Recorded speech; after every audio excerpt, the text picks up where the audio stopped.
You call me out upon the waters, the great unknown, where feet may fail.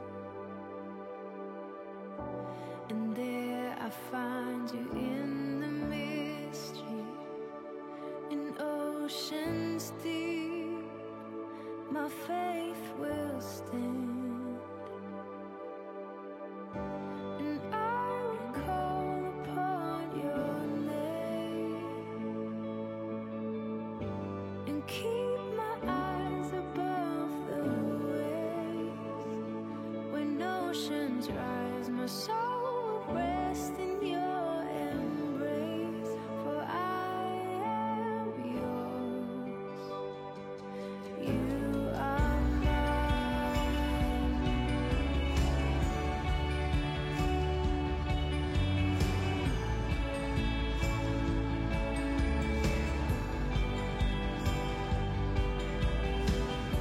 your grace abounds in deepest waters. Your sovereign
my soul will rest in your embrace.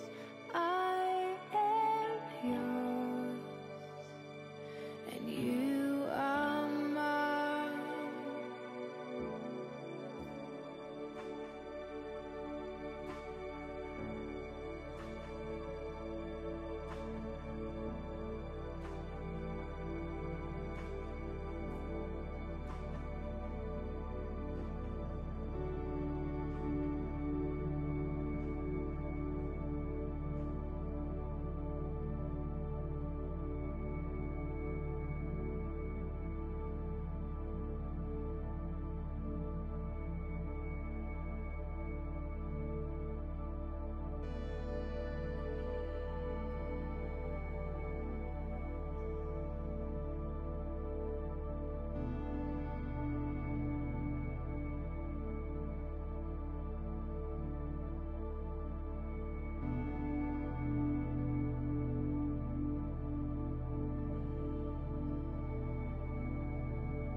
God, we look to you tonight.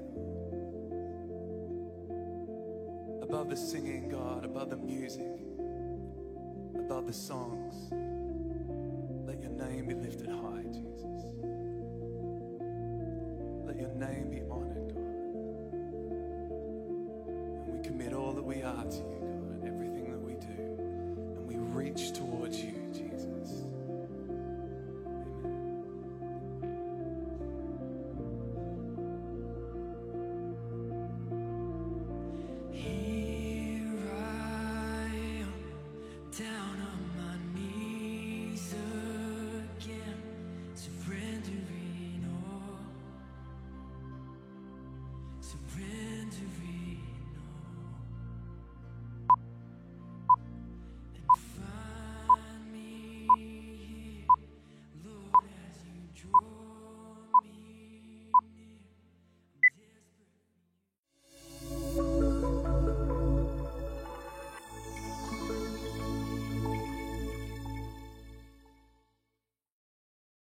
Bonjour, bienvenue à toi sur notre chaîne Source de Vie Goussainville. Si tu es sur cette vidéo, ce n'est pas par hasard. Nous allons passer un temps d'adoration et de louange pour notre Dieu. Et ensuite, nous allons écouter la prédication. Et ensuite, nous aurons un temps de live et de partage de cette scène. Alors, reste, abonne-toi et bon culte.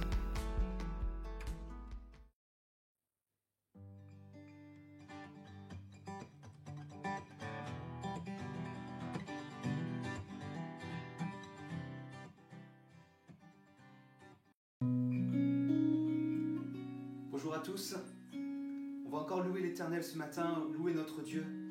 Il est présent dans ce lieu et je prie que vraiment on puisse déclarer encore des choses puissantes sur chacune des vies, car il est notre berger et en lui nous ne manquons de rien. C'est lui qui nous fait reposer dans de verts pâturages. C'est lui qui te rassure, c'est lui qui te rassure même dans les temps les plus difficiles. Il est près de toi, il est là en cet instant. C'est lui qui nous garde chaque instant. Je bénirai l'Éternel en tout temps, comme dirait le psalmiste, et sa louange sera toujours dans ma bouche. Louons-le ce matin. Disons que l'Éternel est mon berger. De rien je ne manquerai. Alléluia. L'Éternel est mon berger. De rien je ne manquerai. Oh mon âme, chante mon âme. Pas à pas il me conduit. Auprès des eaux calmes je le suis. Oh mon âme, chante mon âme.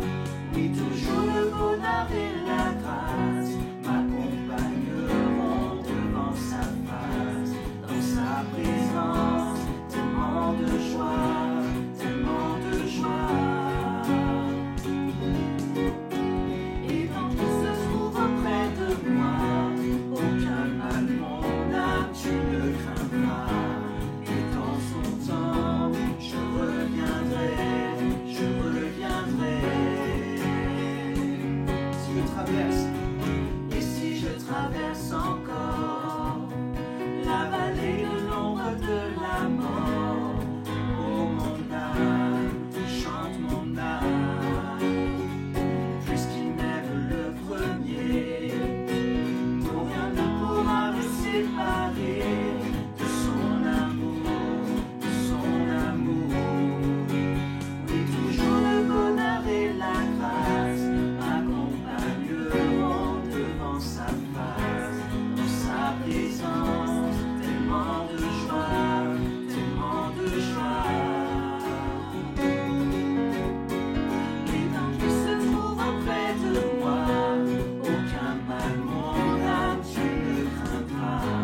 Et dans son temps, je reviendrai, je reviendrai. chantons Yahweh.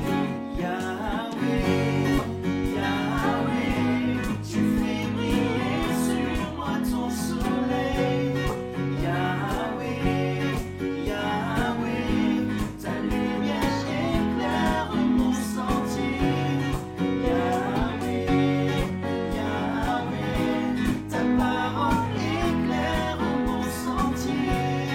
Yahweh, Yahweh, Yahweh. Et si je traverse encore la vallée de l'ombre de la mort, oh mon âme, chante mon âme, puisqu'il m'aime le premier, non rien ne pourra me séparer de son amour, de son amour. Et toujours le bonheur et la grâce m'accompagneront devant sa face, dans sa présence, tellement de joie, tellement de joie. Et tant qu'il se trouve auprès de moi, aucun mal, mon âme, tu ne craindras. Et dans son temps, je reviendrai, je reviendrai. Chantons Yahweh. Yahweh, Yahweh, tu fais briller sur moi ton soleil. Yahweh, Yahweh, ta lumière chasse au loin les ténèbres. Yahweh, Yahweh, ta parole éclaire mon sentier. Yahweh, Yahweh, Yahweh, Yahweh, Yahweh, ta parole éclaire mon sentier. Yahweh, Yahweh, ta lumière chasse au loin les ténèbres. Yahweh, Yahweh, ta parole éclaire mon sentier. Yahweh, Yahweh, Yahweh.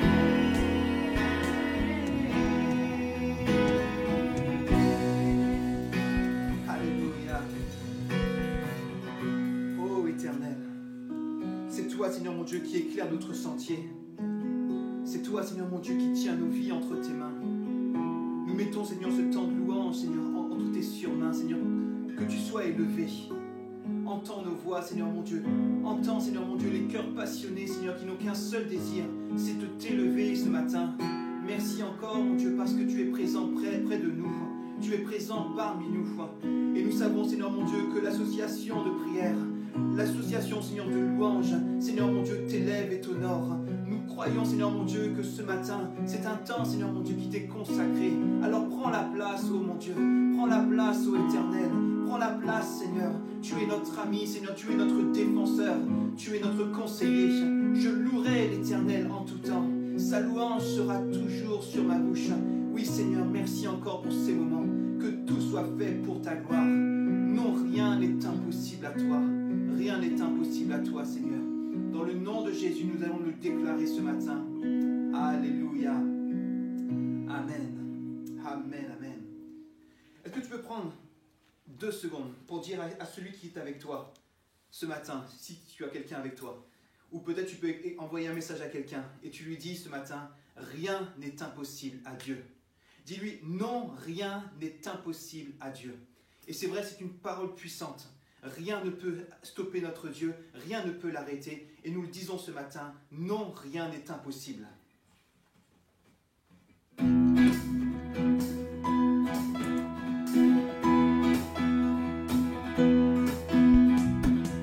Par toi, je peux tout accomplir.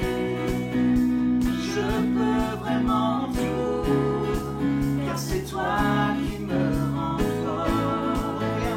Non, rien n'est impossible. Par toi, les yeux sont ouverts, les liens sont brisés, et je vis par la foi. Non, rien n'est impossible. Alléluia, on déclare ce matin. Non, rien n'est impossible. Oh Seigneur. Je vis non pas ce que je vois. Je vis non pas ce que je ressens. Je le sais, tu es là près de moi. Je le sais, tu peux tout accomplir. Par toi, Par toi, je peux tout accomplir. Je peux vraiment tout, car c'est toi qui me rends fort. Non, rien n'est impossible. Par toi, les yeux sont ouverts, les liens sont brisés, et je vis par la foi. Non, rien n'est impossible.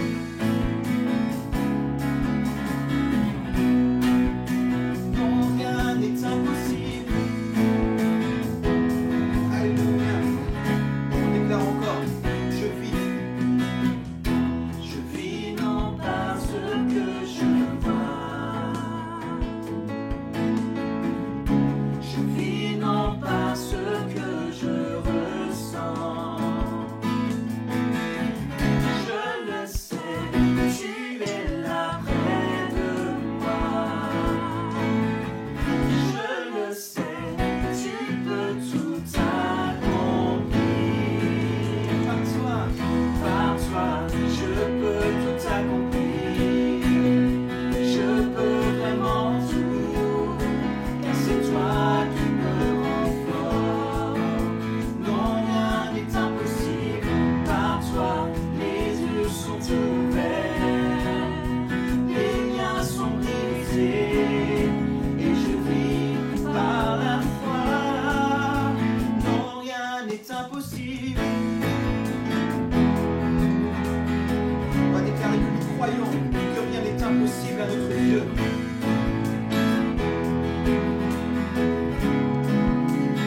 Dieu, oui, je crois. Oui, je crois, oui, je crois. Oui, je crois, oui, je crois en toi. Oui, je crois, oui, je crois.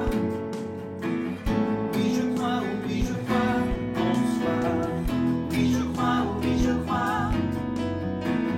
Oui, je crois, oui, je crois en toi. Oui, je crois, oui, je crois. Alléluia. Oui, je crois, oui, je crois en toi. Par toi, je peux tout accomplir. Je peux vraiment tout, car c'est toi qui me rends fort. Non, rien n'est impossible.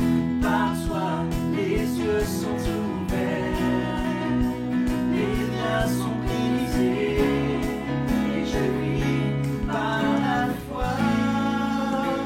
Non, rien n'est impossible. Alléluia. Non, rien n'est impossible à notre Dieu. Non, rien n'est impossible à lui. Et nous voulons le déclarer que son nom est majestueux sur toute la terre. Parce que notre Dieu est fort et puissant. Notre Dieu est grand, il est glorieux. Le nom de Jésus est plus grand que tous les noms. Dis-le avec moi. Le nom de Jésus est plus grand que tous les noms. Il est le début et la fin, et personne n'est comme lui. Alléluia.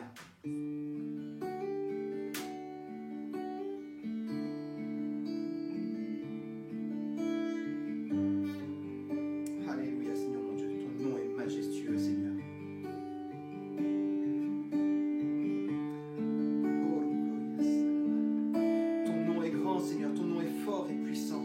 Ton nom est glorieux et grand, Seigneur Jésus. Alléluia, Jésus. Alléluia. Chantons-le ensemble. Ton nom est majestueux, Seigneur, sur toute la terre.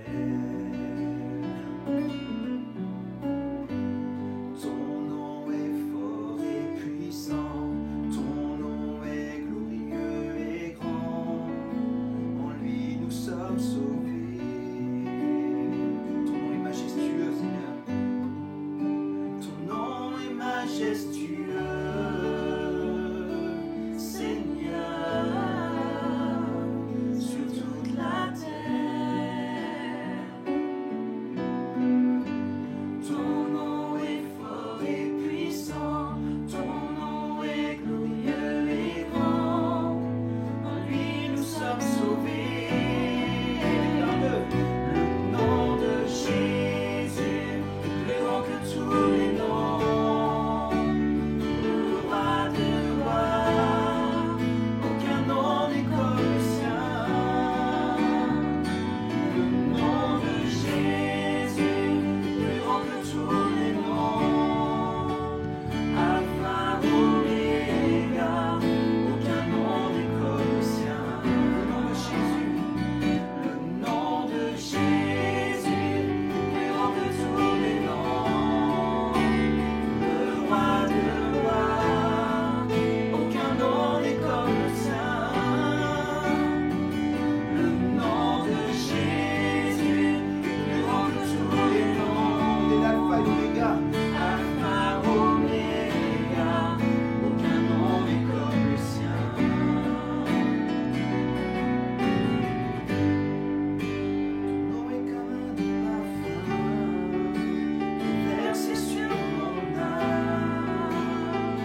encore ensemble pour élever le nom de Jésus.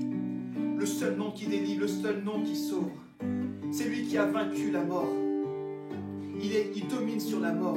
Il a les clés du séjour des morts. Il est triomphant, Seigneur. Tu es triomphant. Il n'y a rien qui peut t'arrêter. Oh Seigneur, si nous sommes là, c'est parce que nous sommes conscients que tu es capable de faire infiniment au-delà de tout ce que nous pouvons penser, imaginer et te demander. Pose ta main, Seigneur, en cet instant, Seigneur, sur chacune des vies. Tu es là, Seigneur, et nous venons pour toi. Nous venons pour t'élever. Tu es tellement grand, Seigneur. Tu es tellement puissant. Tu es tellement magnifique. Élève-le ce matin. Donne-lui gloire. Élève ton Dieu. Élève-le de tout ton cœur. Dis-lui à quel point il est précieux pour toi.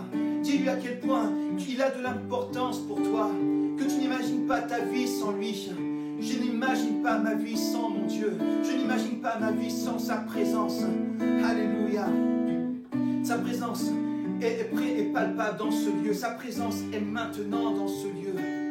L'église n'est pas une question d'un lieu, mais l'église c'est sa présence. C'est tous ensemble. Nous sommes dans l'environnement de la présence de Dieu. Nous sommes dans sa présence. Oh, prends ce temps. Déclare qu'il est grand. Il est digne de louange. Alléluia. J'aimerais qu'on puisse le chanter ensemble. Que notre Dieu est grand. Notre Dieu est grand. Il est tellement magnifique. Il est puissant. Alléluia. Oh Seigneur.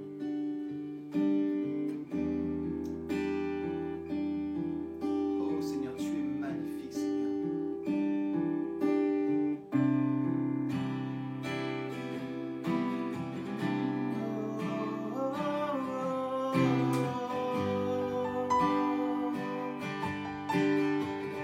Tu es grand, Seigneur, tu es digne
Bonjour, bien-aimés. Merci encore pour votre présence et vraiment que le Seigneur puisse vous bénir encore à travers ces temps et ces moments. Après ce temps de louange et d'adoration, j'aimerais qu'on puisse prier encore pour introduire vraiment et préparer nos cœurs à recevoir ce que le Seigneur a à nous dire encore ce matin. Éternel mon Dieu, nous voulons te prier encore vraiment et te remercier pour ta grâce.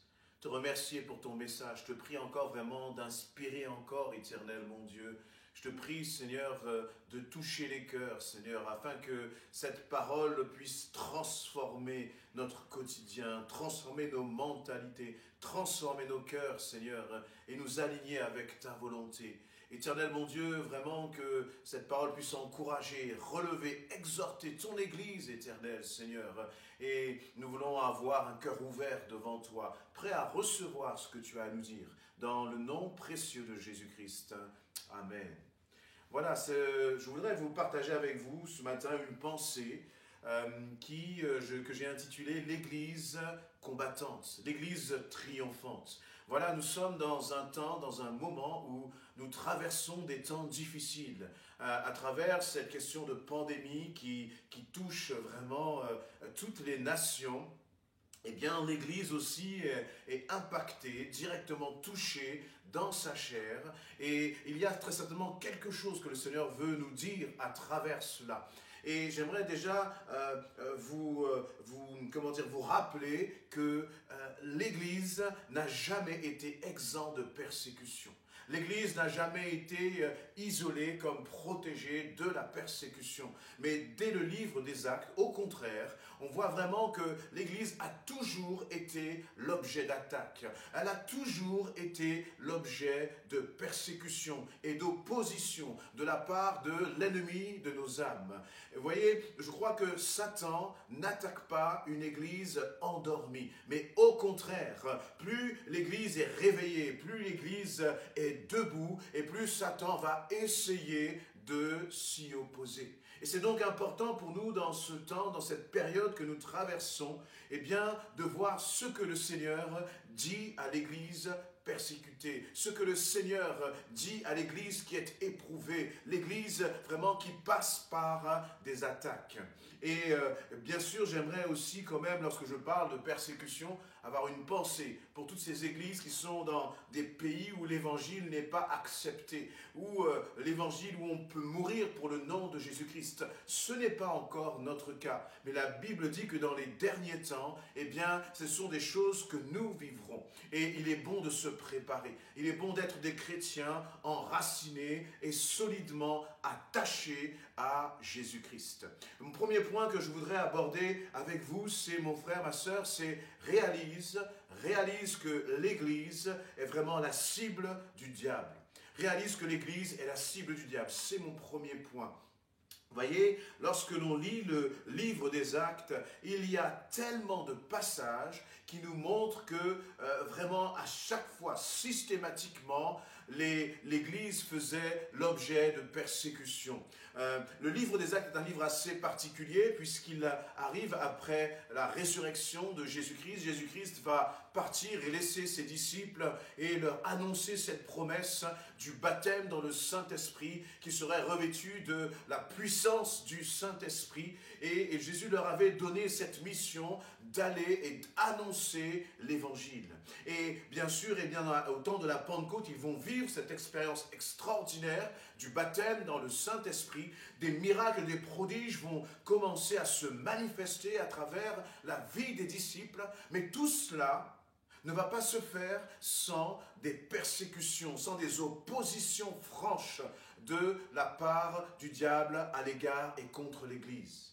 Et d'ailleurs, dans le livre des Actes, où on voit et qui raconte vraiment l'histoire et l'expansion, la croissance de l'Église, eh bien, dans ce livre des Actes, il n'y a pas de livre dans la Bible qui parle autant de la persécution. Il n'y a pas de livre dans la Bible qui parle autant de la persécution et des attaques contre l'Église. Alors c'est important de réaliser qu'il est tout à fait normal que l'Église soit attaquée. On peut le lire dans différents passages vraiment.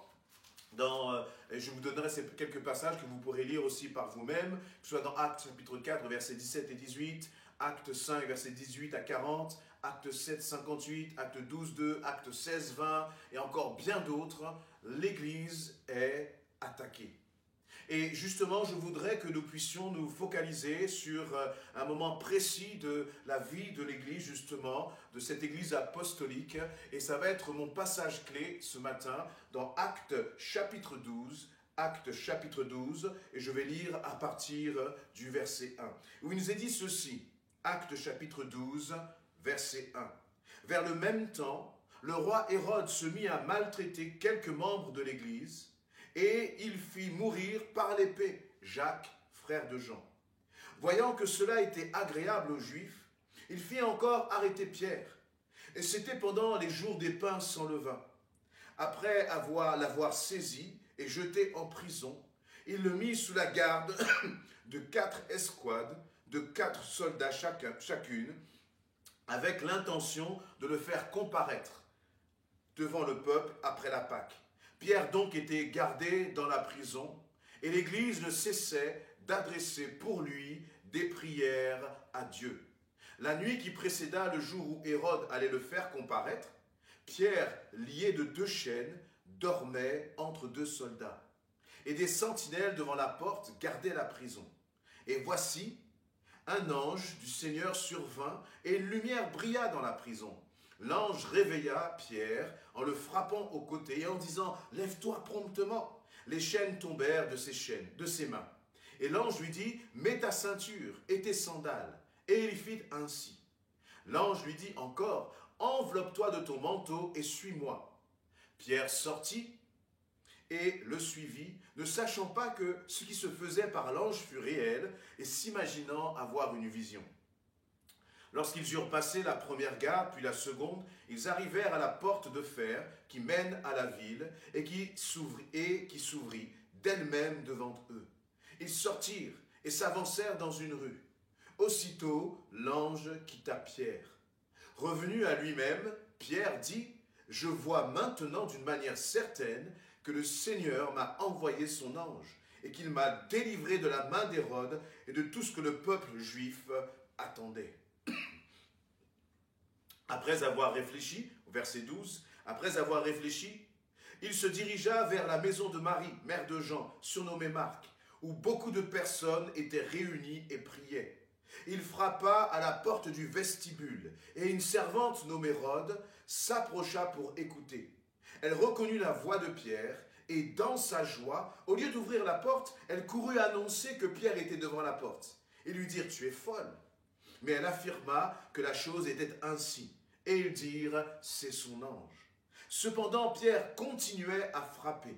Ils ouvrirent et furent étonnés de le voir. Pierre, leur ayant de la main fait signe de se taire, il leur raconta comment le Seigneur l'avait tiré de la prison, et il dit « Annoncez-le à Jacques et aux frères. » Puis il sortit et s'en alla dans un autre lieu.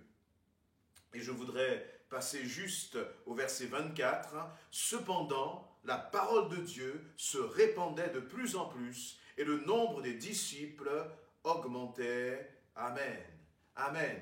Voilà dans ce passage où je le disais, eh bien, Pierre a été, arrêté par le roi Hérode.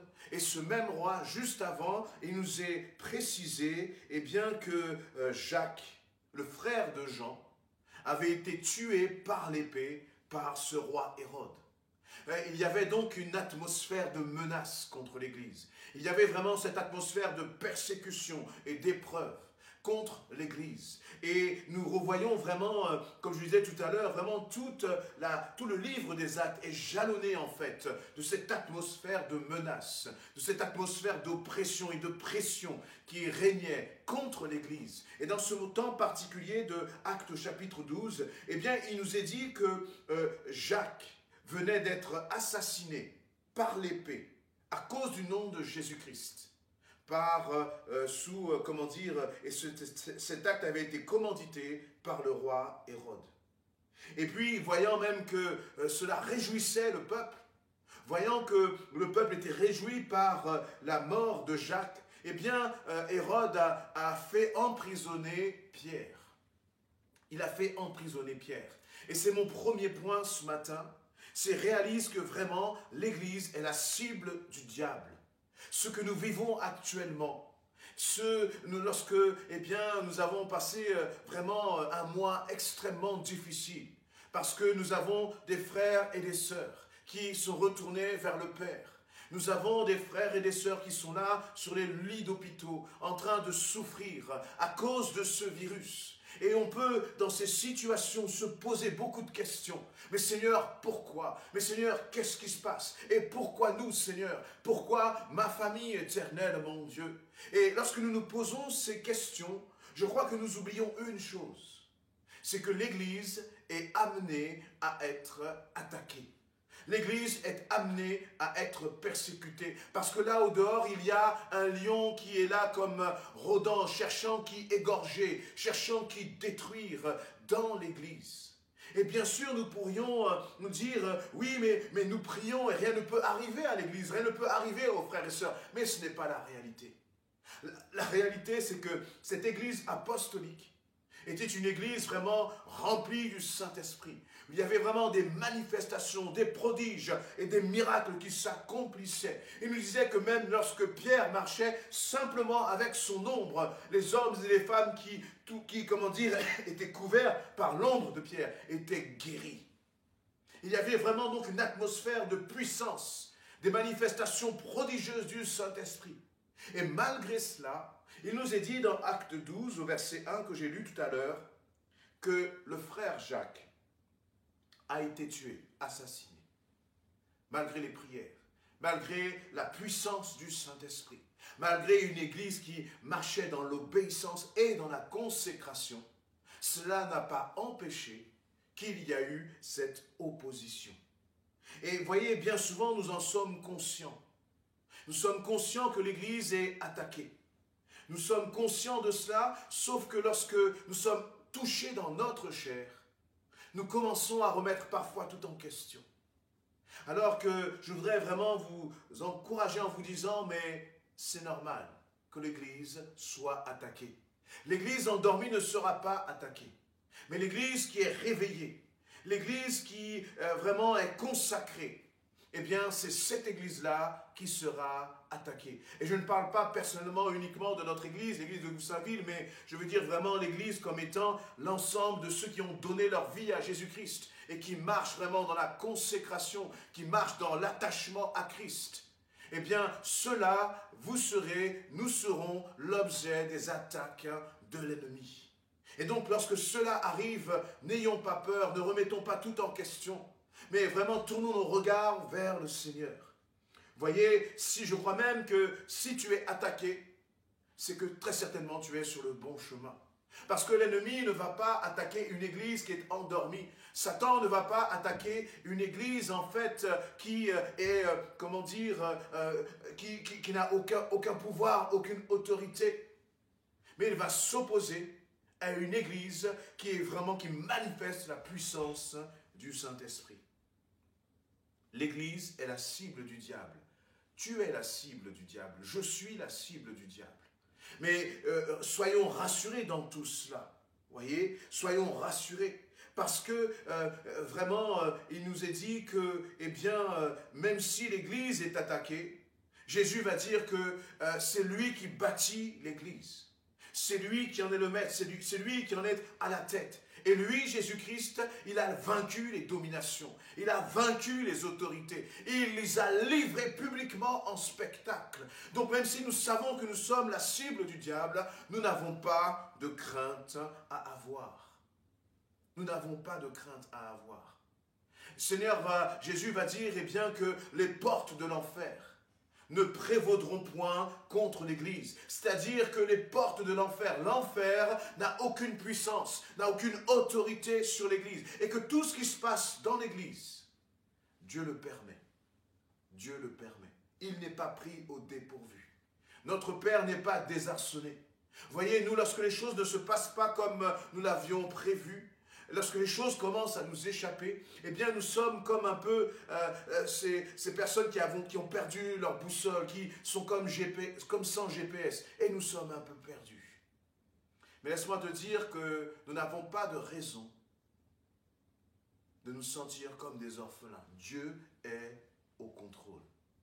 Même si l'Église est la cible du diable, Dieu est au contrôle. Et vous voyez, notre Dieu qui est au contrôle, pourquoi est-ce qu'il permet en fait tout cela? Eh bien, c'est tout simplement parce que l'épreuve, en fait, elle nous pousse dans nos retranchements.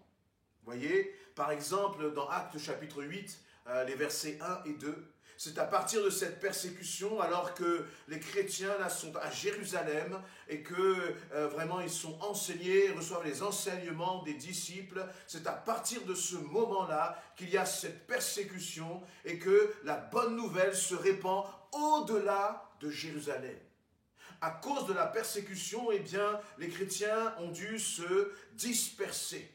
Et c'est mon deuxième point. C'est-à-dire que oui, l'Église est attaquée, mais Dieu permet cela pour pousser l'Église dans ses retranchements.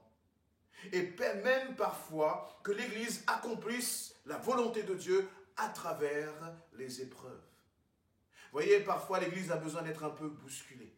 Parfois nous avons besoin de sortir de notre zone de confort, presque de notre zone d'assoupissement, pour que la volonté de Dieu s'accomplisse. Et je le disais dans Actes chapitre 8, versets 1 et 2, il nous est dit que vraiment à partir de ces temps de persécution, la bonne nouvelle a commencé à se répandre au-delà même de Jérusalem.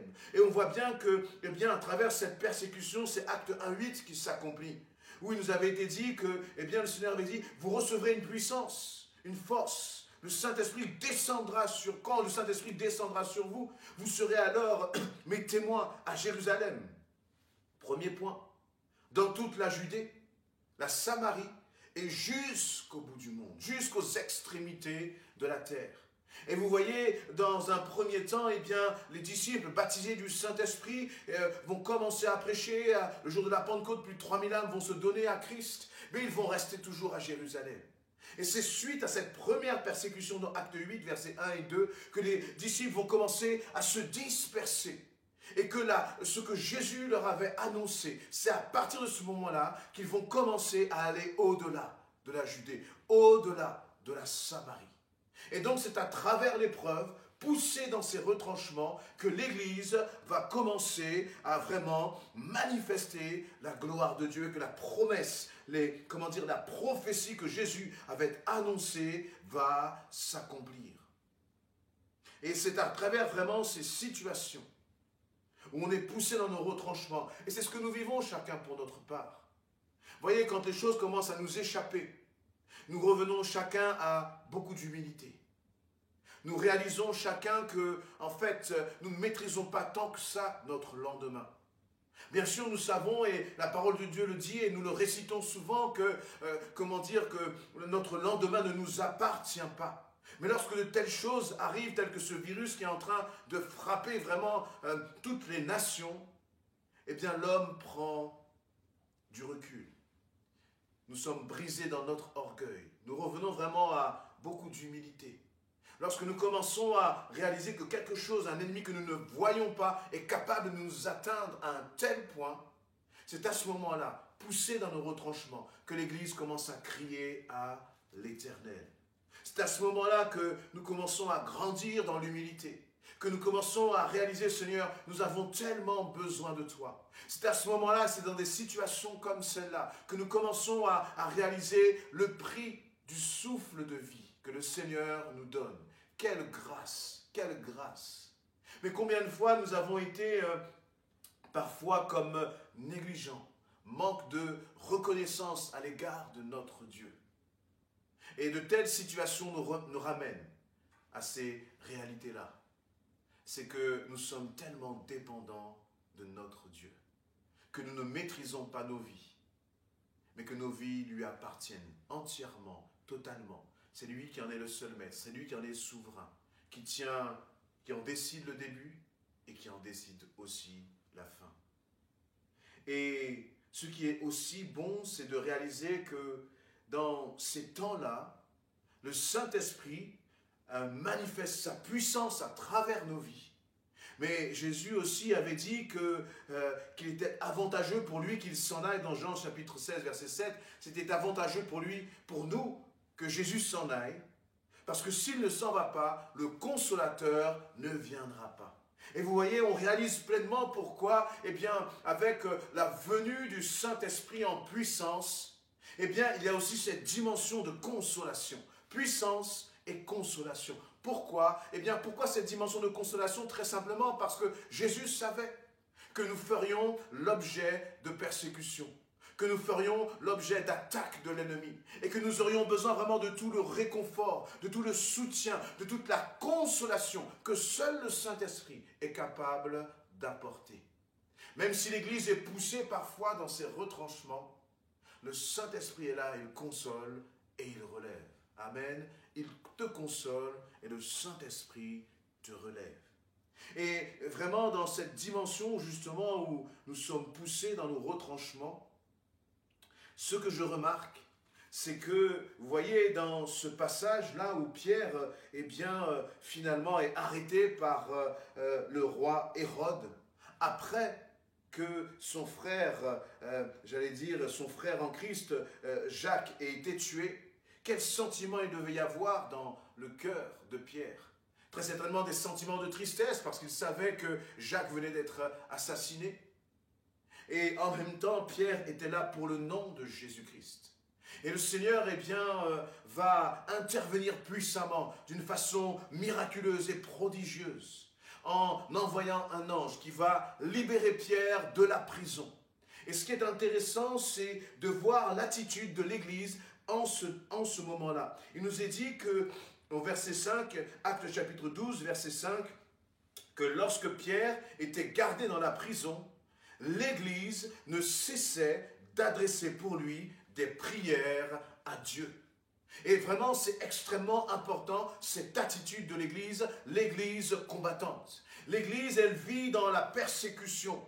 Mais ce n'est pas parce qu'elle est persécutée, ce n'est pas parce qu'ils ont perdu un être cher, ce n'est pas parce que Jacques vient d'être assassiné que l'Église apostolique a cessé de prier. Au contraire, Pierre a été capturé par le roi Hérode et pendant que Pierre est dans la prison, eh bien, il est soutenu par une Église qui intercède. Et j'aime ces paroles parce qu'il nous est dit que l'Église ne cessait d'adresser pour lui des prières à Dieu.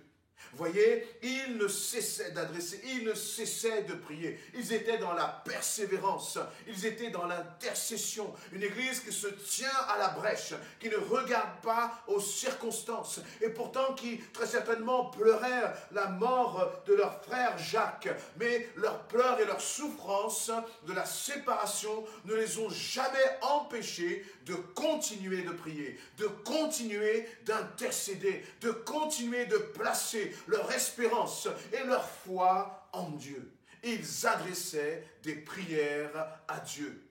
Dans nos difficultés, dans la situation que nous traversons, bien-aimés, ne cessons pas d'adresser des prières à Dieu, des prières de délivrance, des prières où nous demandons au Seigneur vraiment d'accomplir des miracles. Et ce qui s'est passé, c'est que le même Dieu qui avait permis que Jacques soit assassiné, c'est ce même Dieu souverain qui va libérer d'une façon miraculeuse et prodigieuse Pierre de la prison. À un tel point que lorsque Pierre va sortir de la prison, lui-même initialement va penser qu'il était en train de vivre un rêve. Le Seigneur va comme ouvrir ses yeux. Et il va vivre et Pierre va vivre la réalité de ce miracle qui s'est accompli. Malgré là, il nous est dit qu'il y avait 4 escouades de 4 soldats, donc 16 soldats qui entouraient Pierre. Impossible de s'en sortir. La menace était autour. Mais l'Église, parce que l'Église a prié, parce que l'Église a intercédé, mais aussi parce que Dieu est souverain, il a manifesté sa puissance. Il a manifesté son autorité. Et la réalité, c'est que je crois que l'Église apostolique n'a jamais autant prié que lorsqu'elle était oppressée, que lorsqu'elle était persécutée.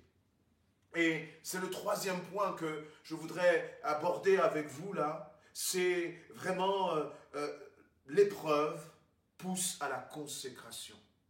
L'épreuve pousse à la détermination. Vous voyez, et vraiment, c'est parce qu'il y avait cette épreuve que l'Église, là, ne cessait de prier pour Pierre. Et c'est ce que nous vivons dans ces temps-là de confinement, dans ces temps où nous savons que nous avons des frères et des sœurs qui sont sur les lits d'hôpitaux, où nous crions à l'Éternel pour eux, dans ces temps où nous savons qu'il y en a qui sont encore dans le coma artificiel. Je n'ai jamais autant prié de ma vie. Je n'ai jamais autant imploré mon Dieu que maintenant. Dans notre église à Goussainville, et je sais que, et on le voit dans tous les témoignages, dans toutes les vidéos là qui circulent, il y a des pays où vraiment, comme en Italie, on voit sur les places, les hommes et les femmes sont à genoux à implorer l'Éternel. Mais dites-moi, s'il n'y avait pas eu ce virus, est-ce que l'église serait aussi fervente dans la prière?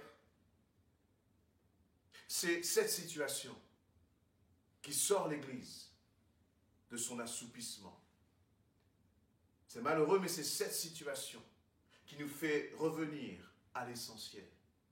Actuellement, dans notre Église, je crois que notre Église de Goussainville n'a jamais autant prié, n'a jamais autant intercédé que ces 3 dernières semaines. Tous les jours, des frères et sœurs se réunissent, s'appellent, se téléphonent, pour prier, pour intercéder, pour crier à l'Éternel. Et vraiment, la Bible nous dit que toute chose concourt au bien de ceux qui aiment Dieu et vraiment qui marchent selon son dessein. Et vraiment, cette situation, eh bien, dans cette situation, je suis encouragé par l'Église qui se lève, par l'Église qui intercède, par l'Église qui se tient à la brèche, par l'Église qui ne baisse pas les bras, mais qui fait comme ce qui est écrit dans le livre des Actes, une Église qui ne cesse de prier. Lorsque j'ai le souvenir de nos bien-aimés que le Seigneur a rappelés à lui, eh bien, bien sûr, il y a cette tristesse de la séparation. Mais en même temps, il y a cette voix en moi qui me dit, eh bien, parce que nos bien-aimés ont tenu jusqu'au bout. Alors moi, ça m'encourage à tenir jusqu'au bout. Ça me reprend même dans ma conscience en me disant, eh bien, encore plus, je dois revenir à l'essentiel. Parce que je regarde à nos frères, à nos sœurs, qui étaient comme des héros de la foi, qui étaient des amoureux de Jésus-Christ. Et là, j'entends comme leur voix qui nous dit, allez-y, frères et sœurs, continuez la course, persévérez, tenez bon. Et c'est cette épreuve-là encore qui nous ramène à cet essentiel. À cet essentiel. Et je voudrais terminer par ces paroles dans Jacques chapitre 1 au verset 2. Et où il nous est dit, mes frères, regardez comme une joie complète les diverses épreuves auxquelles vous pouvez être exposés, sachant que l'épreuve de votre foi produit la patience. Regardez comme une joie complète les diverses épreuves auxquelles vous pouvez être exposés. Si c'était une parole d'homme, je dirais, mais quelle folie, quel parfois même manque de compréhension, quel manque d'empathie à l'égard de ceux qui passent par des épreuves, à l'égard de ceux qui souffrent. Mais ces paroles ne sont pas les paroles d'un homme, elles sont des paroles inspirées. C'est la parole de Dieu qui dit, frère, regardez comme une joie complète les diverses épreuves auxquelles vous pouvez être exposés. Et vous voyez, lorsque nous parlons d'épreuves, parfois on a tendance à minimiser. Mais il y a des épreuves qui peuvent être extrêmes, extrêmes au point même d'aller jusqu'à la mort. Et le Seigneur nous dit de regarder ça comme une joie complète. Ces épreuves, elles éprouvent notre foi. Et c'est le moment dans la foi, dans ces épreuves, de dire, je persévérerai jusqu'au bout, j'irai jusqu'au bout dans le nom de Jésus-Christ. Et rien ne me séparera de l'amour de mon Dieu. Ceux qui sont partis avant nous, ceux qui nous ont précédés, je crois que leur témoignage nous encourage à tenir bon, à tenir ferme. Et mon dernier point, pour terminer, ce sera vraiment de considérer. J'en aurais bien d'autres, mais je ne veux pas aller trop loin. Quel est le critère, en fait, qui définit que nous avons la victoire? Après tout, l'église combattante, c'est une église qui prie, c'est une église qui intercède. Et parfois, même lorsque l'on prie, parfois même lorsque l'on intercède, eh bien, on se retrouve dans des situations comme la parole de Dieu, où Étienne a été lapidé, où Jacques a été assassiné par le roi Hérode. On se trouve dans des situations où nous-mêmes, eh bien, nous prions et pourtant nos bien-aimés meurent quand même. Certains guérissent, merci Seigneur pour cela. Mais d'autres sont emportés. Alors qu'est-ce qui va nous permettre de savoir que nous sommes victorieux?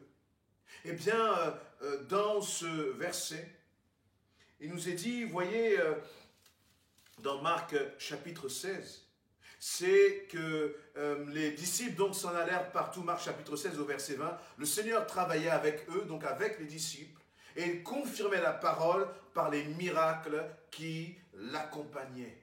Il est clair dans ce passage que Jésus va dire, le Seigneur va dire, eh bien, que les disciples travaillaient. Ils travaillaient à proclamer l'évangile. Et le Seigneur confirmait la puissance de l'évangile, la puissance de sa parole. Il confirmait la vérité de sa parole, justement par les miracles qui accompagnaient cette parole.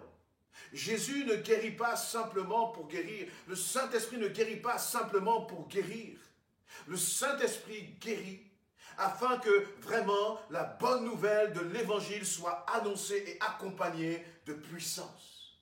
Le critère pour savoir si nous marchons dans la victoire, ça ne se calcule pas au nombre de guérisons, mais ça se mesure à vraiment la capacité à répandre la bonne nouvelle de l'évangile. Et vraiment, c'est ce que je veux déposer sur vos cœurs. Dans ce temps que nous traversons, voyez, il nous est dit dans Acte 12, dans notre passage clé, dans Acte 12 au verset 24, que malgré les persécutions, malgré les oppositions, au verset 24, cependant, la parole de Dieu se répandait de plus en plus et le nombre de disciples augmentait. Voilà quel est l'objectif. Voilà quelle est notre mission. Le Seigneur Jésus, lorsqu'il a laissé les disciples, il leur a laissé cette mission, il leur a laissé ce mandat. Allez et faites des nations, des disciples, et enseignez-leur à observer tout ce que je vous ai appris. Voyez, et le mandat, la mission de l'Église, eh bien, c'est annoncer l'Évangile. Et je crois que dans ce temps, justement, où nous vivons, que nous traversons, dans ce temps d'épreuve, dans ce temps où l'Église est attaquée, eh bien, nous devons nous dire, Seigneur, comment est-ce que nous pouvons répandre l'Évangile? Comment est-ce que nous pouvons répandre la bonne nouvelle de Jésus-Christ qui sauve? Voyez, la bonne nouvelle, ce n'est pas seulement que Jésus-Christ guérit. La bonne nouvelle, ce n'est pas seulement que Jésus peut te donner une vie en abondance sur cette terre. Tout cela, c'est passager. Tout cela, eh bien, ça va passer. La bonne nouvelle de l'évangile, c'est que toi qui es pécheur et qui n'as pas encore donné ta vie à Jésus-Christ, si tu ne changes pas, si tu n'acceptes pas Jésus-Christ comme Seigneur et Sauveur, eh bien, tu es condamné. Mais Jésus-Christ est celui qui vient et qui enlève cette condamnation sur ta vie pour te donner la vie éternelle. Et vous voyez, je crois que pour sortir vainqueur de ce temps que nous traversons, l'Église doit relever la tête et garder comme objectif la mission que le Seigneur nous a confiée. Nous sommes là pour annoncer l'Évangile. Persécution ou pas persécution, épreuve ou pas épreuve. Vraiment, je vous encourage à ce que nous puissions nous lever pour proclamer la bonne nouvelle de Jésus-Christ. Et vraiment, le succès, la réussite du Saint-Esprit dans le livre des Actes, elle ne se mesure pas au nombre de miracles, elle ne se mesure pas au nombre de guérisons, mais elle se mesure à une chose. C'est vraiment cette expansion de la bonne nouvelle de l'Évangile. Ce nombre vraiment d'âmes qui ont donné leur vie à Jésus-Christ. Eh bien, c'est vraiment cela qui permet de dire que l'Église apostolique a été victorieuse sur la persécution. C'est l'annonce de la bonne nouvelle de l'Évangile qui permet de dire que l'Église apostolique, que cette Église du 1er siècle a été victorieuse contre les épreuves. Et je crois que, eh bien, nous aussi, nous avons à marquer notre temps. Bien souvent, nous chantons que nous voulons marquer notre génération. Église, chrétien, ce n'est pas le moment de se décourager, mais c'est le moment de se dire, Seigneur, dans ce temps de tempête, dans ce temps d'épreuve, utilise ma vie, Utilise-nous, Seigneur, pour marquer notre génération. Nous n'allons pas marquer notre génération par de beaux chants. Nous n'allons pas marquer notre génération par de belles paroles. Mais nous allons marquer notre génération par la proclamation de l'Évangile. Alors vraiment, je veux vous encourager ce matin en vous invitant à ce que nous soyons une église qui ne baisse pas les bras, mais au contraire que nous soyons comme cette église apostolique qui se lève dans l'intercession, dans la prière, dans le combat spirituel et qui prions pour notre nation, qui prions pour notre pays, qui prions pour nos autorités afin vraiment que notre pays de France soit touché, afin que les nations soient touchées et que là où le péché abonde, vraiment la grâce de l'Éternel puisse surabonder dans le nom précieux de Jésus-Christ. Je crois vraiment là que le Seigneur nous attend. Que le Seigneur là nous attend à ce rendez-vous. Il y a un temps pour vraiment annoncer la parole de l'Évangile. Et je crois maintenant que c'est le moment. Je crois vraiment que ce temps est venu.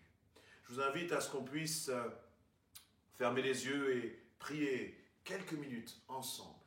Et vraiment que le Seigneur soit glorifié à travers ces temps et soyez vraiment encouragés. Amen.